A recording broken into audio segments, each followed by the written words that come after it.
Welcome to Inquisitive Minds of Tampa Bay, a project of the Judaic Studies Institute of Tampa Bay, which is going to present a series of lectures every Sunday.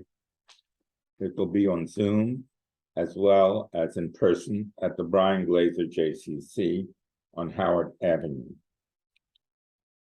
There are certain basics in every religion, and they are enumerated in Judaism by the 13 principles of Maimonides. A principle is something that is a pillar upon which faith ultimately rests.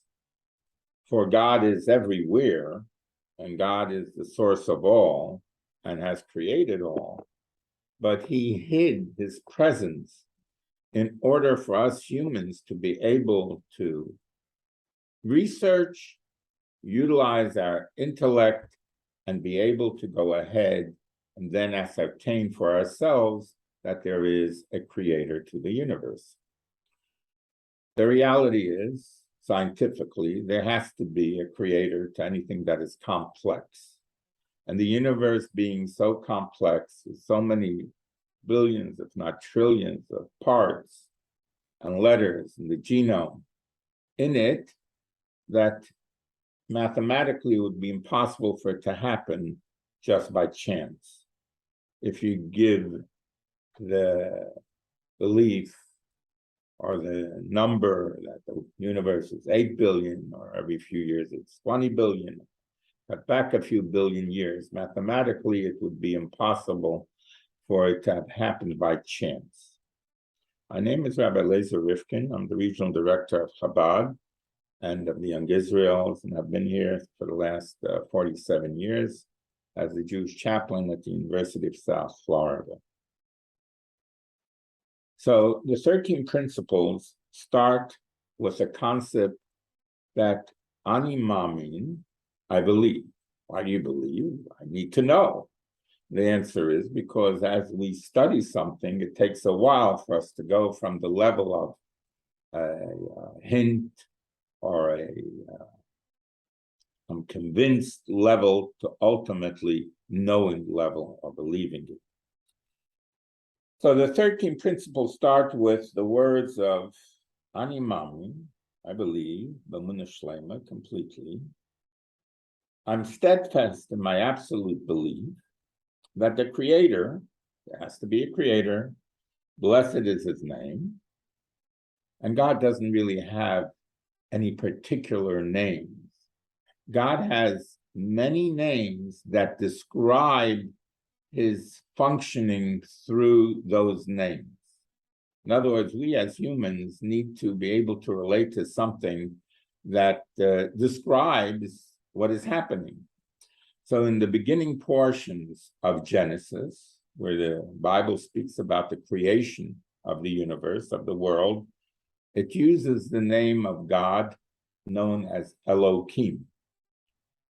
The word Elohim has a pluralistic type connotation to it because it is the vehicle through which God goes ahead and creates a world of many things, myriads of things. And therefore, it allows for the basis being that there's many. What does it mean that there's many? Many aspects of the creation. There's a hidden aspect. You fill up a room with many things, you can't see that well in the room. You can't navigate the room, so to say. So this whole concept of the belief that there is a creator comes from the reality that it is such a complex creation. And things just don't happen by chance, even within the context of 10 billion or 20 billion years. He creates and guides all that is brought into existence. And here we're looking at something that is, he creates and guides. Within our bodies, which are very complex, there are thousands, if not hundreds of thousands, billions parts of the genome. They all work together in contact, as a functioning entity, a healthy human body. And because they work together, they are creating that human healthy body. But the reality is that you don't feel them or see them. They're there, but you don't actually experience them functioning, so to say. And that is because everything that is ultimately from an infinite entity is always there, even though it may not be visible, whether it's in science, the spinning atoms, we don't see them, but we can with certain tools. So this first principle of Maimonides, who was a great philosopher, a great doctor, a great codifier of Jewish law, expresses the idea to all humanity that there is a creator. Now, what's the purpose of us knowing that there's a creator? Well, first of all, if he's still very involved, we want to know, what does he want of us? What does he expect of us? But the reality is that if it's there, and he is there, and that's what it says, that the world and the universe are continually kept in existence by God's energy, otherwise it would cease to exist, since God created it out of a void and nothingness. We can create a wooden table out of wood of a tree that exists.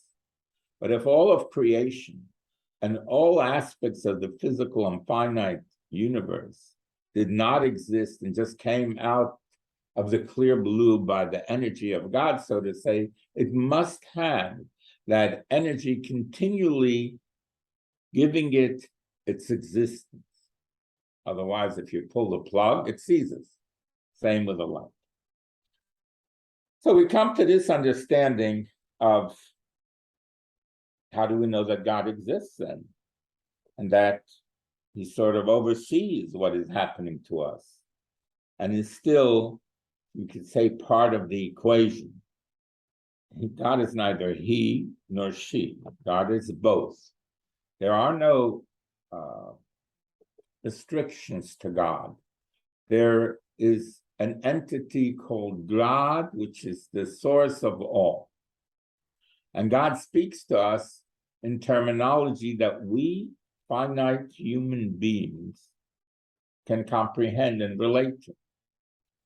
So the various stories, whether they're in the Bible or the descriptions of God through the various millenniums, are ways how we humans can relate to and understand the message that there is a creator to the universe.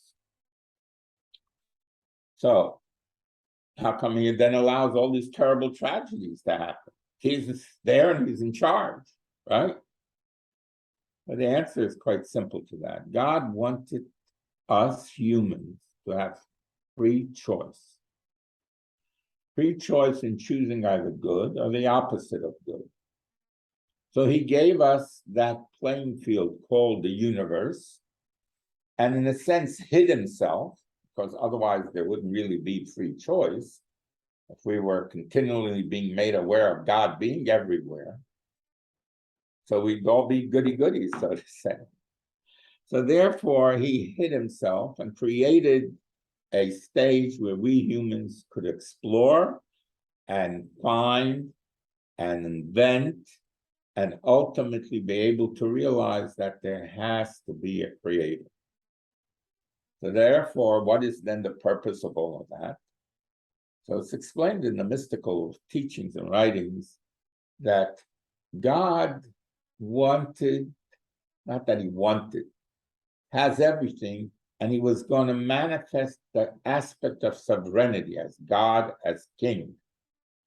Since God contains all aspects within his being, so to say. So how can you be a sovereign or a king unless you have subjects, unless you have citizens, so to say, that accept your being king over them? So God created humanity, Adam and Eve, and scientifically we're realizing and finding out through our DNA researches that seems all humans started out with one set of parents, the Adam and Eve. story, so to say. So that in itself already indicates that some of the teachings, for sure, all of the teachings are in the Bible are ultimately going to be proven, whether it is scientifically, because that is the truth, or archaeologically, where we are finding more and more evidence that the stories and the historical stories of the Bible and the prophets and the various writings are being unearthed in Israel and where they happen. So we see there is a natural fulfillment of a statement by the sages of Israel that emes me'eretz titzmach, which basically means the truth from the earth will sprout forth. What does that mean? Doesn't truth, spiritual truth, sprout from the heavens? Why say from the earth? The answer is maybe a very simple one, that as we progress in archaeological discoveries in the biblical land of Israel, we are finding more and more, come on in, we are finding more and more that the statements are true. This is an astonishing thing that buttresses the teachings that this is what happened in ancient times, and we are a product of that period, continuing ultimately to a messianic age. And that's one of the principles also of Maimonides. The concept that the world will ultimately live and exist in a time when there will be no war, no hunger, no sickness, a messianic age. So now we come to the mission of humanity. We've discussed the fact that the mission of humanity is to recognize that there's a creator, and the creator has given us a job, and the job is to manifest a godly and peaceful and wonderful world, to be the gardeners in his garden that God has created. God is neither he nor she. God is both. If you describe God with a particular adjective, you're limiting his being. And that is not the case. God is infinite and all-encompassing in every aspect and involved with it. In a sense, you can say that the universe is an extension of God's essence and being. Just as every molecule and every atom and every cell is an extension of our being, even though we don't feel it and we don't see it, it is still part of us and we need it. So what then did God want of us, humans? He started us out as Adam and Eve. So when you look at the story of the Bible and you read it, so the name Adam comes from similar in Hebrew, Adamah. We are similar to God. We humans were given the highest level of abilities through the brain and the freedom of choice that we have to ultimately go ahead and in a sense create a world. We can either create it or destroy it. We can guard it and tend it and take care of it, which is what it says, that God set us up in the garden before that first mistake called the sin in the Garden of Eden. He set us up there to be the caretakers. And Eve, so Adam means similar to, and Adamah is also the word for Adam, and it means the earth, for humanity was created from the earth. God used the corporal earth to create the physical body, And then it says, breathed into the nostrils of this humanoid figure lying on the ground, a spirit of life, ruach hayim, a spirit of life. So we see that the concept of life came about through breathing, and God breathed into the nostrils of Adam this spirit, soul, and he became a living being.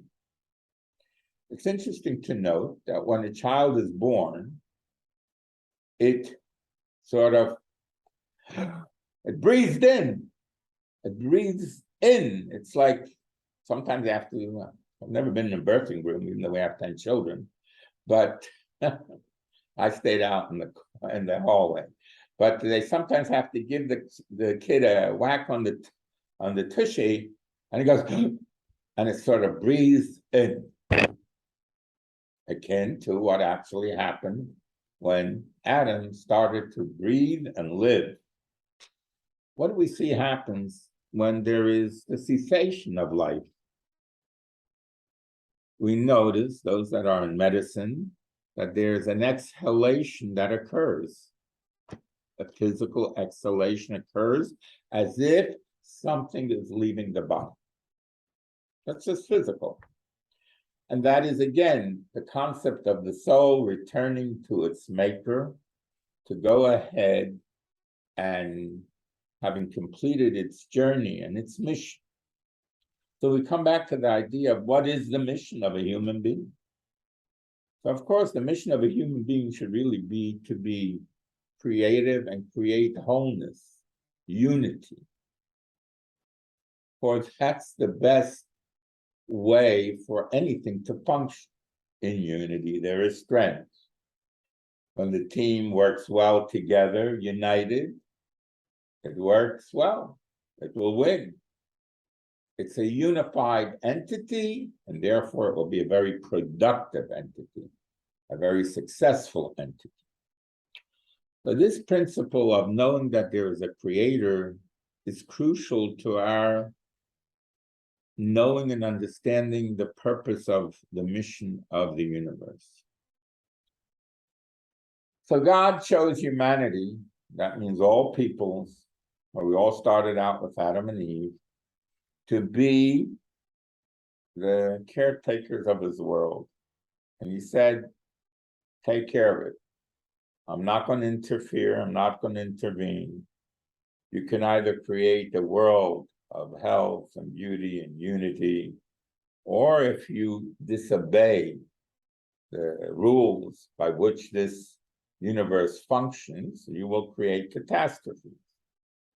If you have a nuclear plant and you don't take care of it properly, you will create a nuclear disaster. You can't just go ahead and, well, we can do whatever we want. No. The same is true of the universe. The universe has within it structures and ways that it can handle and remain a stable, good universe.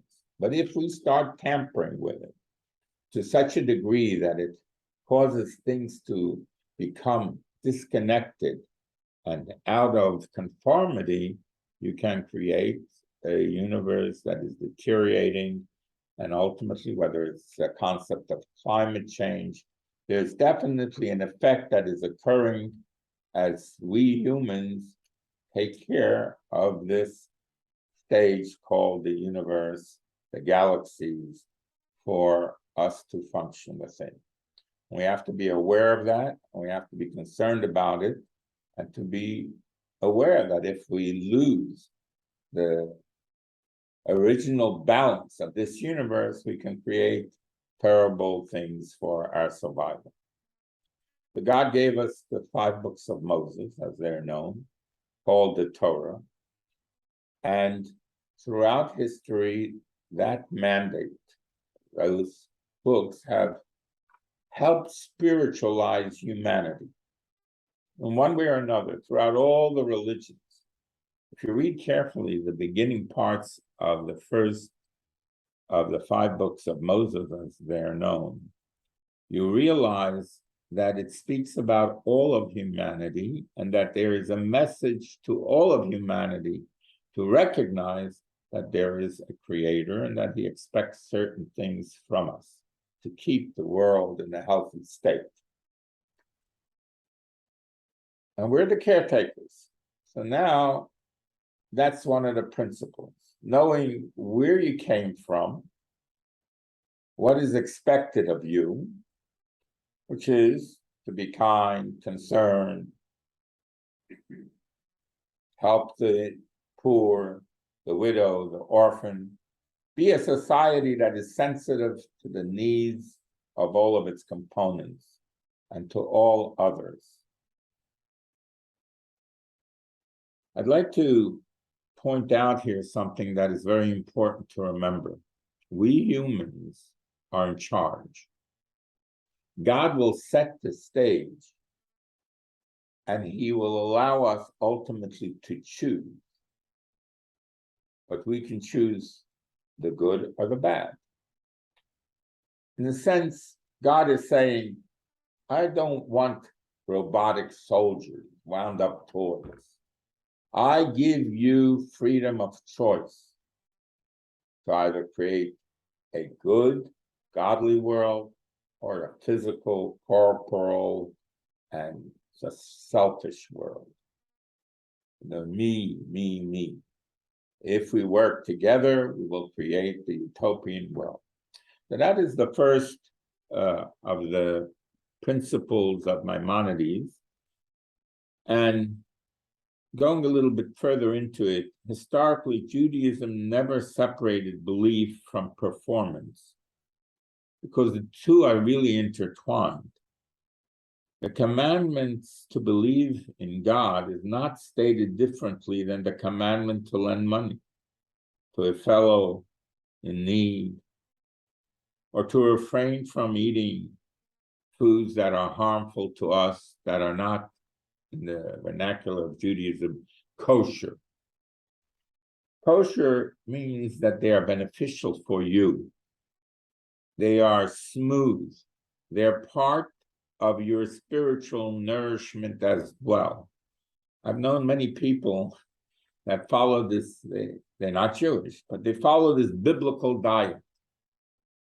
Nowadays, we finally have in the Tampa Bay area a number of stores that carry the biblically kosher foods, whether it's the Winn-Dixie's on Swan and on Dale Mabry or the Publix's or the Trader Joe's. This is because as we draw closer to a period when humanity will hopefully become more united and more spiritually sensitive, that we will be able to go ahead and bring about that utopian world known as the Messianic era. There are all kinds of teachings within all the religions. All the religions, in one way or another, draw their roots from this original code of religiosity that is mentioned in the Bible, known as the 7 Noahide laws. After the world was flooded because it had become so corrupt, God said, I have to cleanse this world. This cannot continue. So those principles of a belief in God, of being kind and sensitive, not eating from a living animal, having a judicial system, are things that are crucial to maintaining a harmonious, healthy, and united world. Are there any questions? Okay. Professor Hampel, what do you have? So the subject of divine intervention is really interesting to me, because if God really is standing back, then what is prayer for? Prayer is to be able to recognize that there is a God, the creator, and you try to influence the actions through putting forth your good merits, your good points. When you talk to a judge or to anyone that is in power, you're able to engage them and in some ways elicit a more positive response Even though, or need even for though yourself. there's a Esther Punim and God is really hidden. And God is hidden, but we realize that the world has to have a creator. It just couldn't happen any other way. Right. So our efforts, our talking, our communicating to God is fulfilling one of the principles of recognizing God. That's good. If you go ahead and you don't recognize the judge or your boss, you haven't talked to him, I think that will diminish the relationship and maybe create a certain friction between the employee and the employer. So communication is important. When we go and we say that we pray to God, it's because God is able to hear us. God is there. And your prayer engages God, so to say, in a way that you recognize him. In the Psalms of King David, he wrote, "As for me, may my prayer unto you, O God, be in a time of grace." When you engage someone or you recognize someone, it sort of creates a certain bridge to that someone. A concept of grace. This is Psalm 69, sentence 14.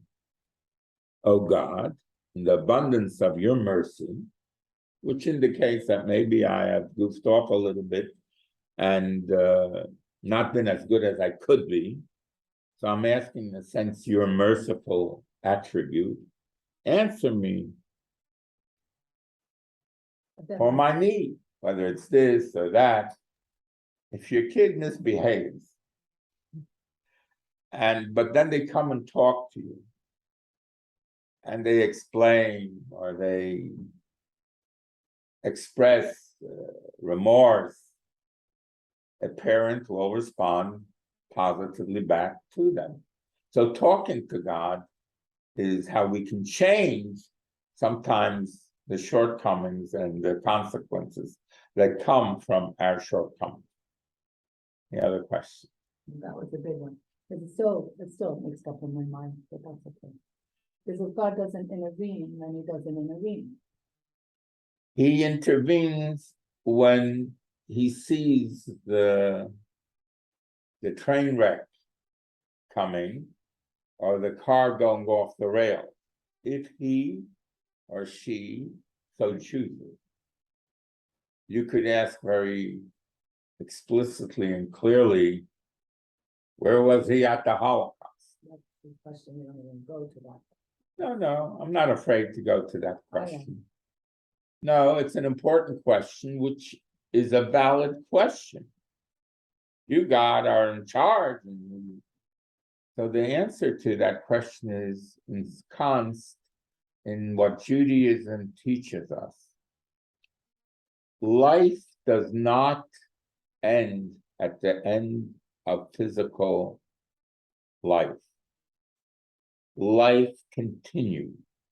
You are still recognizant of who you are and were, and a return to the spiritual dimension whence you came from, your soul. If that is the case, then there is some measure of consolation that my loved ones, those crippled children, are not gone. So the question is, well, why allow such a thing? The answer is that God said very clearly, I'm making a contract with you. You're in charge. But there are consequences if you violate it. The world will cease to be. The Holocaust was a stage of the world, in a sense, destroying itself, but not ultimately being able to destroy those who died. No. In a sense, you can ask yourself, it's a very painful thing impossible to even comprehend. We can never judge what happened there or experience it. But if we know that there is still a continuance of life and that there will be a resurrection of those physical bodies that died, as the further 13 principles express, then that, in a sense, gives us a certain degree of minimal comfort or hope. As we advance in our scientific and medical knowledge, we are discovering that there seem to be out-of-body experiences or near-death experiences written up by doctors, not by just the spiritualists or rabbis or priests. And therefore, it indicates that there is another dimension. It's interesting to note that humanity doesn't say they died. One of the adjectives used is they have passed on. When you pass on, you're really going from one stage to another stage. From one place, I passed from Temple Terrace and I came to downtown Tampa. So that is an important element to remind us that there is a continuance. The other aspect is that ultimately the world will continue to exist in the Messianic age in such a way that it will be completely a perfected state of being, because it's really an extension of God. It's just the finite powers of God that are manifest in the finite corporal world. But when that period ends, let us say the stage where God wanted that there should be a concept of a king and subjects that recognize and follow the commandments of the king, then we have created a world that is totally perfect, and that is what will be. We cannot comprehend what it is because we only have our finite tools within our finite capacity, which are finite. We cannot envision that which is beyond time and space. Even space, empty space, is finite, has volume, has distance in it. It's empty, but it is still described with finite parameters. So we must never forget that. I have a question. Yes. It's a personal question. So it's, as it says in the Parsha, if you follow the commandments and if you do what Hashem has asked you to do, then you will live, The rains will come in their proper time and there'll be food all the and blessings. all the good things, But yes. It doesn't always match. It doesn't always happen right away. No, not right. Exactly. Maybe right away. Or visibly. No, Well, sometimes so see you're the asking opposite. one of the main questions. Is there reward and punishment? Which there is. There are consequences to our good deeds, which are positive. Now, you may not see the good. Let us give us an example. You're walking across the street and you trip, and you twist your ankle. Now you're hopping around on a bunch of crutches. But because you were not able to continue to walk across that street, you didn't get hit by the car. So that's wonderful, that's good. I didn't get hit by the car, but it's painful. The same is true that we don't know. God doesn't like to say, hello, XYZ, yes, you did a good deed, you're getting rewarded. Go buy a lottery ticket and you're winning. God hides himself. In one of the teachings, it says, Kol the Aved Rahmana Latav Aved. everything that God does is for good. It's good. Even when you sprain your ankle, but you didn't get hit by the car. In other words, you're asking, oh, God, show me right away. The answer to that is God does not show right away, because then he would destroy the whole playing field of free choice. So in many ways, God has hidden, just like in our bodies, our functioning livers and all organs are hidden. You don't feel them. Once you start feeling them, you're in trouble. Then you're in trouble. So we have to understand that this is the way it is.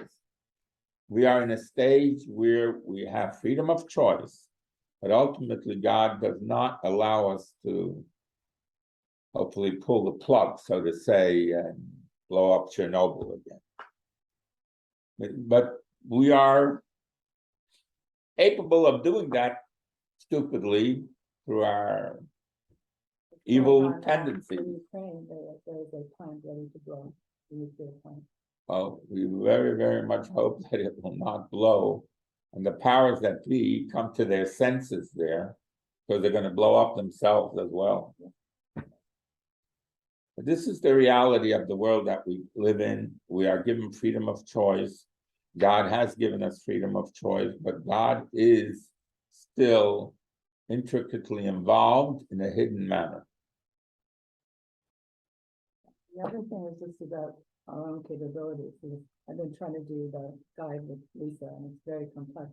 Basically, Maimonides keeps saying, well, for the certain people who can really understand this, that's not everyone, but for the few who can, and its proofs are so complex that what is it, if we're supposed to understand the existence of God on an intellectual basis, we're kind of lost, right? Well, the answer to that is that the vast majority of humanity are not Einsteins, and they're not Maimonides. And the reality is that we are not very educated in the teachings where those teachings are taught, whether it's Jew or non-Jew. We are not very educated in spiritual things or in the biblical things. We just aren't. And we don't have time for it. We don't have any inclination for it. We are many branches of some of the religions, the isms as I call them, who says there's a God? I don't see him. Well, we didn't know that there were billions of cells, millions of cells in our bodies until we got the electron microscope. So the reality is, you know what the greatest proof is that this is, in a sense, viable and truthful, that the Jewish people still exist. That's a very simple, very understandable concept. Being a minority of minorities, throughout the millennium being persecuted and trying to be destroyed, we're still here. Which is one of the biblical statements found in the 5 books of Moses. How come? Why aren't we an archaeological dig in the desert? It says you're a treasure to the nations. That's what it says in the Bible. So that was written, let's say, thousands of years ago. So how did that author guess so well that, here we are in 21st century world, universe, and this startup nation called Israel is the source of great welfare and well-being for humanity, and scientific and medical. It's not logical, except that there is a guiding principle called the God factor that set it in motion. It says, okay, I'm not going to, even though they may stray also. The Jews have a good track record for messing up things. I don't want to go into that, but we're right before the New Year, which is a new year.